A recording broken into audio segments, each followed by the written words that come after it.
જે સંકલનની મીટિંગ કરવા માટેની પ્રક્રિયા ચાલી રહી છે તે અંતર્ગત આજે વોર્ડ નંબર 7માં વોર્ડ ઓફિસ ખાતે સંકલનની બેઠક યોજાઈ છે। આ બેઠકમાં કોર્પોરેશનના 5 પદાધિકારી સહિત જે પણ સંલગ્ન અધિકારી હોય, ઝોનના હોય કે શહેરના હોય, ડેપ્યુટી કમિશનરશ્રી તેમની પણ ઉપસ્થિતિ હતી। સાથે સાથે વોર્ડ લેવલના તમામ અધિકારી પણ ઉપસ્થિત હતા। વડોદરામાં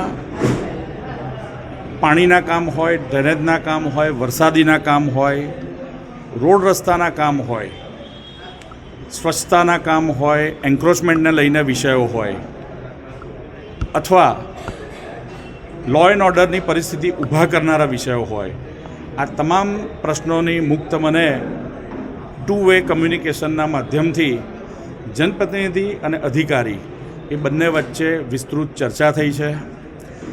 ચર્ચાની સાથે સાથે વડોદરાના નાગરિકોની વડોદરા મહાનગરપાલિકા પાસે અને વડોદરા મહાનગરપાલિકા થકી ભારતીય જનતા પાર્ટીના શાસકો પાસે જે પ્રકારની લાગણી અને અપેક્ષા છે એને કઈ રીતે સારી રીતે સંતોષી શકાય, નવા કામો ઉત્કૃષ્ટ ગુણવત્તાવાળા થાય, સાથે સાથે મેન્ટેનન્સના કામ એ પણ ગુણવત્તાયુક્ત થાય, આ પ્રકારના કેટલાક જરૂરી સૂચનો અને કામ સમય મર્યાદામાં પૂર્ણ થાય એ પ્રકારના જરૂરી સૂચનોની પણ આપ-લે થઈ છે।